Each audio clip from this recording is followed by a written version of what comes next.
एक गांव में दो भाई रहा करते थे। एक का नाम रामू और दूसरे का नाम श्यामू था। दोनों का व्यवहार बहुत ही अच्छा था। वो दोनों आपस में मिलजुल कर रहा करते थे। भैया, ये पिताजी के जाने के बाद तो हमारा जीवन पूरा बदल सा गया है। उनके रहते हुए हमें किसी भी प्रकार का कष्ट नहीं होता था, लेकिन जब से वो चले गए हैं हमें बहुत सी मुसीबतों का सामना करना पड़ रहा है। हाँ छोटे, तू सही बोल रहा है। जब तक अपने पिताजी थे अपन को किसी भी प्रकार का कष्ट नहीं हुआ है, लेकिन उनके जाने के बाद ना पूरे जीवन में कष्ट ही कष्ट है। भैया, मैंने तो बहुत बार देखा है कि भाभी बात बात पर गुस्सा हो जाती हैं। मैंने बहुत बार देखा है, मेरी पत्नी उनको समझाती रहती है, लेकिन वो गुस्सा बहुत करती हैं। आप उन्हें थोड़ा सा बोलिए ना कि वो गुस्सा ना किया करें। हाँ, ये बात तो तूने सही कहा छोटे। अगर ऐसा ही चलेगा तो इस प्रकार में हमारा परिवार बिछड़ जाएगा, लेकिन हमें समझ कर चलना होगा। उसको मैं जाकर समझाऊंगा। हाँ। इस प्रकार से दोनों भाई आपस में बात कर रहे थे और इधर रेखा और राधा आपस में खड़े होकर बातें कर रही थी। अरे दीदी, ये दोनों बस घर में बैठे रहते हैं, पता नहीं अपना गुजारा कैसे होगा। न दूसरे के यहाँ काम करने जाते, न खेत में काम करते, पता नहीं दो पैसे कहाँ से आएंगे, अपना गुजारा कैसे हो पाएगा। अरे छोटी, तुम ऐसा क्यों बोल रही हो? वो दोनों दिन भर खेत में काम करते हैं और जितना मिलता है उससे अपने घर का राशन आ जाता है। अब तुम जानती तो हो खेत में कितना हो पाता है। परंतु दीदी, वो जो काम करते हैं उतने में उनको पैसा नहीं मिल पाता, तो वो दूसरा काम ढूंढ ले, शायद उनको ज्यादा पैसा मिले। तेरे कहने से वो मान थोड़ी जाएंगे। वो लोग तो अपने मन का ही करते हैं और करना उनको है। वो लोग जाने कि उनको क्या करना है। हाँ दीदी, जो उनको करना होगा तो वही करेंगे।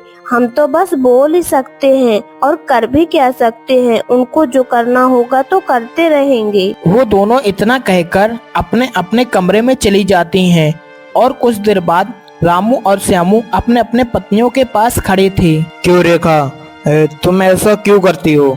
तुम्हें तो मिलजुल कर रहना चाहिए ना। अगर तुम राधा के प्रति तुम ऐसा करोगी तो बताओ कैसे चल पाएगा है? वो तो तुम्हारी छोटी बहन के समान है ना। अरे जी, घर की कामों की वजह से थोड़ी सी नोक झोंक हो जाती है। वैसे तो मैं कुछ बोलती नहीं, आप तो जानते ही हो। अच्छा, तो ये बात है। तो तुम क्यों नहीं बोलती हो राधा से कि कुछ काम करवा दिया करो? हैं? गुस्सा हो के क्या फायदा मिलेगा बताओ? देखो, मिलजुल कर रहोगे तो आपस में प्रेम बढ़ेगा और मैं यही चाहता हूँ। मैं ये नहीं चाहता कि मेरे घर में किसी भी प्रकार का द्वेष हो, समझ गए ना? ठीक है जी, अब आप जैसा बोलते हो हम ऐसे ही करेंगे। हम दोनों साथ में मिलजुल कर रहेंगे और झगड़ा नहीं करेंगे। हाँ, ये तुमने सही कहा रेखा। देखो, आपस में क्या होता है ना कि अगर तुम लोग मिलजुल कर काम करोगी ना तो प्रेम बढ़ता है। और हम दोनों जैसे भाई खेतों में काम करते हैं, वैसे तुम दोनों को भी काम करना पड़ेगा। हाँ, और मैं यही चाहता हूँ। राधा, मैं तुम्हें एक बात बताता हूँ कि जो तुम्हारी रेखा दीदी है ना, तो तुम उनको अपनी बड़ी बहन के समान ही मानना। और हाँ, उनके साथ कभी भी लड़ाई मत करना, ठीक है ना? हाँ जी, मैं दीदी को तो बड़ी बहन के समान मानती आई हूँ, उनमें कभी भेदभाव नहीं किया। वो तो मेरे लिए बहुत ही अच्छी हैं। हाँ, तुम राधा बिल्कुल समझ गई हो कि मैं कहना क्या चाहता हूँ। देखो, हम दोनों जैसे भाई रहते हैं ना, वैसे तुमको रहना है। ये नहीं कि तुम बस रेखा दीदी से लड़ाई करने लगो। नहीं नहीं नहीं, ऐसा तुमको बिल्कुल भी नहीं करना है। देखो, आपस में मिलजुल कर रहना है, ठीक है? अगली सुबह होते ही वो दोनों खेत की तरफ चले जाते हैं। खेत में पहुंचने के बाद वो दोनों पेड़ के नीचे बैठे थे कि तभी रामू बोलता है, अरे श्यामू, देख रहा है कितनी ज्यादा धूप है। ऐसा लगता है कि हम जमीन पर ही गिर जाएंगे। मुझे नहीं लगता कि हम खेत में काम कर पाएंगे। अरे भैया, ये आप कैसी बातें कर रहे हो? अगर खेत में काम नहीं करेंगे तो फिर हम लोग क्या खाएंगे? इसी के वजह से तो हमारा गुजारा चलता है। और भला हम खेत में काम करने से गद्दारी कैसे कर सकते हैं? नहीं नहीं भैया, चलिए अपन दोनों खेत में काम करते हैं। अरे इतनी ज्यादा धूप है, तुझे दिखाई नहीं दे रहा? एक काम कर कि पहले तू खुदाई कर और फिर इसके बाद से मैं खुदाई करूँगा, ठीक है। श्यामू बेचारा चुपचाप खेत में खुदाई करने लगता है और उसका बड़ा भाई रामू चुपचाप पेड़ के नीचे बैठा था। अरे ये खेत में मुझसे काम नहीं करा जा रहा। वैसे तो मैंने काम बहुत किया, लेकिन आजकल इतनी ज्यादा धूप पड़ रही है ना कि मुझसे काम ही नहीं करा जा रहा। और मेरा छोटा भाई श्यामू कितनी मेहनत से काम कर रहा है। चलो थोड़ा बहुत आराम कर लेता हूँ, फिर इसके बाद से मैं खुदाई करूँगा। हाँ, कुछ देर तक श्यामू खुदाई करने के बाद अपने बड़े भाई रामू से बोलता है, अरे भैया अगर आप थोड़ा सा आराम कर लिए हो तो क्या है ना कि खुदाई कर देते तो थोड़ा सा सही रहता। अब मैं खुदाई करते करते तो मुझे थकावट सी आ गई है। थोड़ा सा आप खुदाई कर दो, फिर इसके बाद से अपने घर की ओर चलते हैं। हाँ, वैसे भी दोपहर बहुत ज्यादा हो गई है। हाँ, ये बात तो तू सही कह रहा है, दोपहर बहुत ही ज्यादा हो गई है, लेकिन घर जाने से पहले कुछ तो खुदाई कर ही देता हूँ ताकि अगले दिन के लिए खुदाई करने के लिए थोड़ा ही बहुत बचे। चल तू एक काम कर कि तू जल्दी से पेड़ के नीचे आकर बैठ जा और मैं खुदाई कर दे रहा हूँ। तू अगर पेड़ के नीचे बैठा रहेगा तो तुझे ठंडक सी मिलेगी। इतना कहकर श्यामू पेड़ के नीचे आकर बैठ जाता है और रामू जाकर खेत में खुदाई करने लगता है। अरे भैया घर नहीं चलना क्या? अरे आपको तो अभी धूप लग रही थी ना। अगर आप ऐसे ही खेत में खुदाई करते रहोगे तो शाम हो जाएगी। चलो जल्दी से घर चलो। अरे चल रहे हैं। अरे तुम पेड़ के नीचे बैठे रहो, अब घर जाकर भी क्या करेंगे? अरे थोड़ा सा खेत की खुदाई हो जाए यही बहुत है। अरे घर में तो बैठे ही रहते हैं, इसी से तो सब कुछ चलता है ना। थोड़ा बहुत और बचा है उसे खुदाई कर लो, फिर चलते हैं आराम से, ठीक है। रामू कुछ देर तक खेत में खुदाई करता है और फिर वो दोनों अपने घर की ओर चले जाते हैं। वो दोनों अपने बूढ़ी माँ बिमला के पास पहुंच जाते हैं। अरे माँ, मैंने आपको बोला था ना कि आप घर के काम नहीं करोगे, तो फिर घर के काम क्यों करती हो? फिर बोलती हो कि मुझे बीमारी हो गई है, घर में दो बहू हैं, इसीलिए तो हम दोनों ने शादी की है कि वो घर के काम करेंगी और आप बढ़िया से खाना। हाँ माँ, रामू बिल्कुल सही कह रहा है। तुम घर के काम क्यों करती हो? हैं? हमने तुम्हें मना किया था ना, फिर घर के काम क्यों करती हो? घर में दो बहुएं हैं, वही करेंगी। अब आज के बाद से तुम मत करना। अरे बेटा, तू ऐसा क्यों बोल रहा है? बहुएं भी तो मेरे बेटी के समान है। तो जितना मेरे से हो पाता मैं थोड़ा बहुत कर देती हूँ। वैसे भी मेरी तबीयत सही नहीं रहती। माँ, ये तुम क्या बोल रही हो? जब तुम जानती हो कि तुम्हारी तबीयत खराब है तो फिर तुम क्यों काम करती हो? हैं? तुम्हें बस खाना बनाना नहीं है, तुम्हें सिर्फ खाना है, खाना, समझ गई ना? और आज के बाद से तुम घर के काम नहीं करोगी, सारे काम बहुएं करेंगी, ठीक है? तुम बस आराम करना। हाँ। अरे बेटा, थोड़ा बहुत काम कर दूंगी तो बहुओं की सहायता हो जाएगी। वो भी तो पूरा दिन लगी रहती हैं, इसीलिए थक जाती हैं। माँ देखो, मैं तुम्हें बताना चाहता हूँ कि तुम्हारी उम्र हो चुकी है, अब तुम कब तक काम करोगी? हैं? मैं जब से तुम्हें बता रहा हूँ कि तुम्हें काम नहीं करना, और तुम बोलते जा रही हो कि बहू की सहायता करूंगी। नहीं, तुम काम नहीं करोगी। ठीक है बेटा, अब तू जैसा कहता है मैं वैसा करूंगी। अब आज से सारा घर का काम ये दोनों बहुएं करेंगी। अब मैं कुछ नहीं करूंगी, सिर्फ आराम करूंगी, ठीक है? एक दिन की बात है, रेखा रामू से राधा की चुगली करती है। जानते हैं जी, ये राधा घर का कुछ भी काम नहीं करती है। बस कुछ काम बोल दो तो उसी में लगी रहती है। झाड़ू पोछा करेगी तो सारा दिन उसी में लगी रहती है। क्या सचमुच में रेखा ऐसा करती है? मुझे तो कुछ समझ में नहीं आ रहा है। उसे तो तुम्हारा हाथ बटाना चाहिए, और वो अगर ऐसा करेगी तो फिर हम लोग कहाँ से रिश्ता चला पाएंगे? हैं? फिर हम दोनों भाइयों को अलग होना पड़ेगा। हाँ, देख लो आप अपने हिसाब से। जब वो कुछ काम नहीं करती तो हमको अलग तो होना ही पड़ेगा, और हम लोग क्या कर सकते हैं बताइए? हाँ, मुझे भी लगता है। देखो रेखा, अब मैं अपने भाई से बात करूंगा, ठीक है? ताकि इस समस्या का समाधान हो सके। इधर राधा श्याम से जुल्म की बातें बता रही थी। अजी, ये रेखा दीदी तो कितना झूठ बोलती हैं। मैं घर का दिन भर काम करती हूँ और आपके भाई से जाकर मेरी शिकायत कर देती हैं। अच्छा, तो ऐसी बात है राधा। देखो, अब तो मैं यही कहना चाहूँगा कि तुम बस अपने रेखा दीदी को अपनी बहन के समान मानकर घर में अच्छे से काम करो और अच्छे से रहो। तुम्हें तो पता है ना कि अगर एक बार घर बिछड़ गया तो फिर कितनी परेशानी होती है। इसीलिए तुम लोगों मिलजुल कर रहना। अरे हाँ जी, आप अपने भाई को समझाना ना कि रेखा दीदी इतना चुगली ना करें। अच्छा ठीक है राधा, अगर तुम ऐसा बातें करती हो तो मैं एक बार देखता हूँ अपने भाई से बात करके। शायद ये मामला सुलझ जाए। मुझे तो नहीं लगता कि सुलझ जाएगा, क्योंकि रेखा भाभी ने मेरे भाई को बहुत ही भड़का दिया होगा। अगली सुबह होते ही दोनों भाई घर के बाहर खड़े थे और अपने समस्या का समाधान करने के लिए बातें कर रहे थे। अरे छोटे, बताओ आज तुम इतना घबराए हुए क्यों लग रहे हो? हैं? मुझे ऐसा क्यों लगता है कि तुम मुझसे कुछ कहना चाहते हो? हैं? बताओ क्या बात है? अरे भैया, मैं वो कहना चाहता हूँ कि जो रेखा भाभी है ना, तो मेरी पत्नी राधा पर बहुत ही ज्यादा जुल्म करती हैं। उन दोनों को ऐसा करना चाहिए कि मिलजुल कर रहना चाहिए, लेकिन रेखा भाभी मेरी पत्नी राधा को बहुत ही ज्यादा ताना मारती हैं।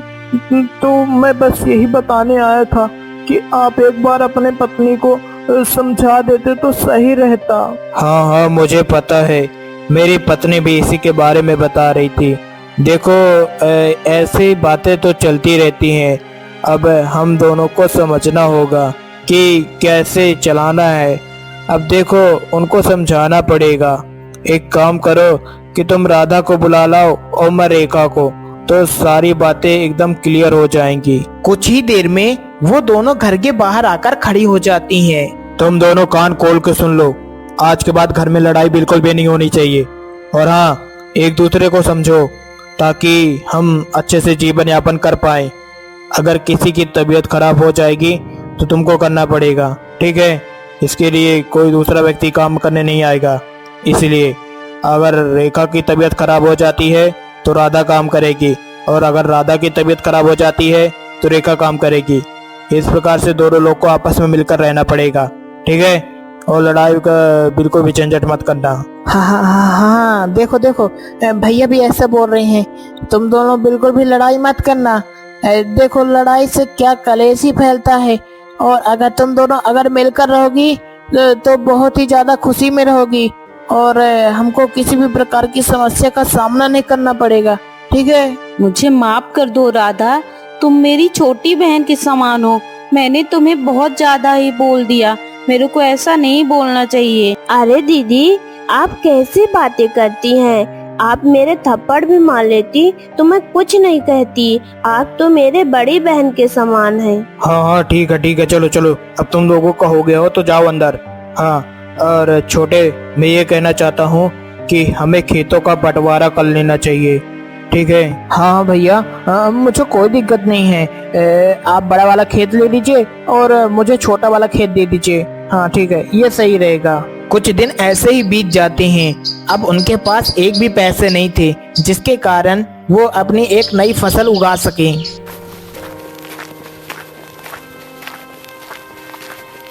सेठ जी, ओ सेठ जी, मुझे कुछ पैसे उधार चाहिए।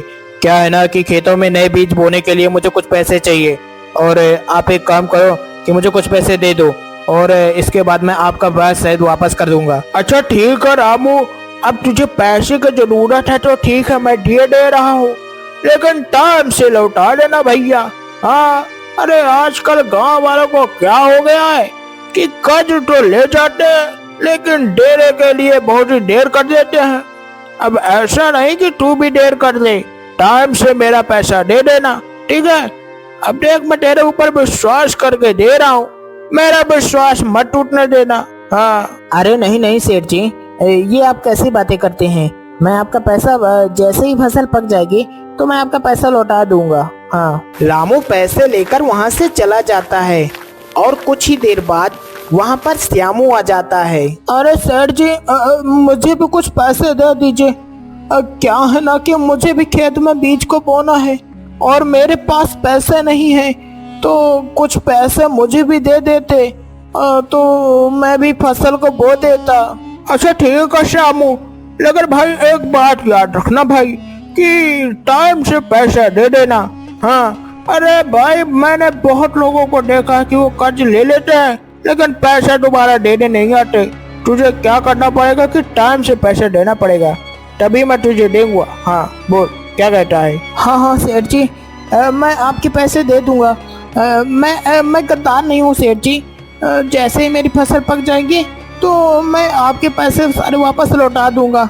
बस आज मुझे थोड़ा सा कर्ज दे दीजिए। दोनों भाई जैसे ही कर्ज लेकर घर के बाहर पहुँचे, उसकी माँ वहीं पर खड़ी थी और सब कुछ जान जाती है कि वो दोनों कर्ज लेने गए थे। अरे बेटा, तुम लोग कहाँ गए थे? और मुझे ऐसा क्यों लगता है कि तुम लोग कहीं से कर्ज लेके आ रहे हो? अरे वो माँ, हम सेठ के यहाँ से कर्ज लेने गए थे।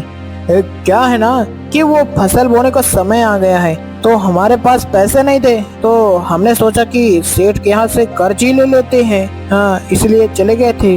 बेटा, तुमने सेठ के यहाँ से कर्ज क्यों लिया?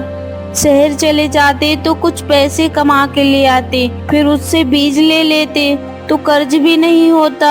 अरे माँ, अब इतना टाइम भी नहीं बचा था ना कि हम बाहर से पैसे कमा कर ले आते। अब देखो, अब समय आ गया है बीज बोने का, तो अब बस कल ही जाकर हम लोग खेतों में बीज बो देंगे। हाँ, तुम तो जानती हो ना कि हमें पैसा कमाने में कम से कम 1 से 2 महीने लग जाते और फसल तो हमें कल ही बोना है। इसलिए हम लोगों ने सोचा कि थोड़ा सा कर्ज ही ले लेते हैं। हाँ बेटा, ये तुमने ठीक किया। इतने कम समय में तुम कहाँ से पैसा कमाते, और तुमको बीज कल ही बोना था। अगली सुबह होते ही वो दोनों बीजों को अपने अपने खेतों में बो देते हैं और वो दोनों बहुत ही ज्यादा खुश थे। लेकिन उनकी खुशी ज्यादा दिनों की नहीं थी। फिर अचानक से जोरदार बारिश होने लगती है और उनकी फसल खराब हो जाती है। अरे रेखा, ये क्या हो गया? ये बारिश ने तो हमारी पूरी फसल ही खराब कर दी। अबे हमारा गुजारा कैसे होगा? और सेठ का कर्ज भी देना है। अजी, आप परेशान मत होइए, भगवान कहीं न कहीं से कुछ न कुछ व्यवस्था कर देगा। एक दिन दोनों भाई घर के बाहर खड़े थे कि तभी वहाँ पर सेठ अपने पैसे वापस लेने आ जाता है। अरे रामू, ये क्या कर रहे हो तुम लोग? हैं? तुम लोगों ने बोला था कि मैं टाइम से पैसा दे दूंगा, अब इतना समय हो गया है, कब दोगे हमारा पैसा? हैं? अरे सेठ जी, आपको तो पता ही है ना कि कुछ दिनों पहले बारिश हुई थी जिसके कारण से किसानों की फसल खराब हो गई है। अब मैं आपके पैसे कहाँ से लाऊं? मुझे तो कुछ समझ में नहीं आ रहा। अरे भैया, हमें नहीं पता कि तुम पैसा कहाँ से लाओगे। हाँ, हमें तो भैया अपना पैसा चाहिए। जैसे मैंने तुम्हें तुम्हारे हाथ में पैसा दिया था, मुझे वैसा पैसा चाहिए। हाँ, अब मैं नहीं जानता कि भैया तुम्हें कहाँ से पैसा आएगा, कौन देगा। हाँ, समझ गए ना? लेकिन सेठ जी, इतनी बड़ी रकम हम आपको कहाँ से देंगे? लेकिन आपको एक काम करना पड़ेगा कि आपको हमें कुछ दिनों की मोहलत देनी होगी, तभी हम आपका पैसा चुका पाएंगे। हाँ ठीक है ठीक है, अगर तुम लोगों को मोहलत चाहिए तो मैं दे देता हूँ, लेकिन हाँ, मेरा पैसा पूरा चाहिए, पूरा ब्याज सहित। समझ गए ना? अच्छा ठीक है, चलो मैं तुम्हें 1 महीने का मोहलत देता हूँ। 1 महीने के अंदर मेरा को पूरा पैसा चाहिए, ठीक है? अरे बेटा, तुम लोग चिंता मत करो, तुम लोग जंगल की तरफ चले जाओ, तुम्हें वहाँ एक साधु बाबा मिलेंगे और वही बताएंगे कि तुम्हें आगे क्या करना है। वो दोनों अपने माँ के कहे अनुसार जंगल की तरफ चले जाते हैं। जंगल में जाने के बाद उन्हें एक साधु बाबा दिखाई देते हैं। अरे बालक, तुम दोनों यहाँ पर क्यों आए हो? मुझे ऐसा क्यों लगता है कि तुम दोनों बड़ी मुसीबत में हो। तुम्हारे माथे की लकीर साफ साफ बता रही है कि तुम्हारे ऊपर बहुत ही बड़ा संकट है। हाँ साधु बाबा, हमारे ऊपर तो कर्ज है और उसी का समाधान पाने के लिए हम आपके पास आए हैं। कृपा करके आप हमारा मार्गदर्शन करें। हाँ, इसका भी उपाय है मेरे पास। तुम दोनों को अलग अलग दिशा में जाना पड़ेगा, तभी तुम्हें इस समस्या का हल मिल पाएगा। हाँ, लेकिन साधु बाबा, अगर हम अलग अलग रास्ते पर जाएंगे तो क्या होगा? क्या हम सेठ का कर्जा चुका पाएंगे? हाँ बेटा, तुम अपना कर्जा चुका पाओगे। जैसे ही तुम अलग अलग रास्ते पर जाओगे तो वहां पर तुम्हारी परीक्षाएं ली जा सकती हैं। तुम्हें अपनी ईमानदारी से परीक्षाएं देनी होगी और कभी भी लालच और लोभ नहीं करना पड़ेगा। तभी तुम जाकर इस समस्या का समाधान कर पाओगे। साधु बाबा के कहे अनुसार वो दोनों अलग अलग दिशाओं में चले जाते हैं। कुछ दूर जैसे ही रामू जाता है तो उसे एक गधा बेहोश पड़ा दिखाई देता है और श्यामू को एक बेहोश मछली पड़ी दिखाई देती है। अरे, ये गधा कैसे पड़ा है? मुझे लगता है कि बेहोश हो गया है। एक काम करता हूँ कि जल्दी से पानी लाकर इसके ऊपर छिड़क देता हूँ, हाँ, ताकि यह होश में आ जाए। हाँ, यही सही रहेगा। रामू पानी लाकर गधे के ऊपर छिड़क देता है और गधे को होश आ जाता है। अरे, ये मछली रास्ते पर कैसे पड़ी है? अगर ये ऐसे ही पड़े रहेगी तो मर जाएगी। मुझे एक काम करना होगा कि मैं जल्दी से इसे ले जाकर तालाब में छोड़ देता हूँ। हाँ, यही सही रहेगा। श्यामू मछली को ले जाकर तालाब में छोड़ देता है। वह जैसे ही तालाब में जाती है वह जिंदा हो जाती है। चलो, मैंने इस गधे के ऊपर पानी डालकर कम से कम इसे होश में तो ला दिया। हाँ, पता नहीं कब से बेहोश पड़ा था। अरे रामू, तुम्हारा बहुत बहुत धन्यवाद जो तुमने मुझे पानी डालकर होश में ला दिया। और ये गधा बोल सकता है? हैं? मैंने तो आज तक ऐसे गधे नहीं देखे। लेकिन तुम बोल कैसे सकते हो? हाँ रामू, मैं बोल सकता हूँ और मैं सभी की समस्या का समाधान भी करता हूँ। हाँ, अगर तुम्हारी कोई समस्या हो तो बताओ, मैं तुम्हारी समस्या का हल भी निकाल दूंगा। हाँ। अरे गधा महाराज, मेरी तो बस एक ही समस्या है कि मैंने सेठ से कर्ज ले लिया था और उसका कर्ज चुका नहीं पाया, तो बस उसी कर्ज के लिए मुझे कुछ पैसे की जरूरत है। क्या आप मुझे दे सकते हो?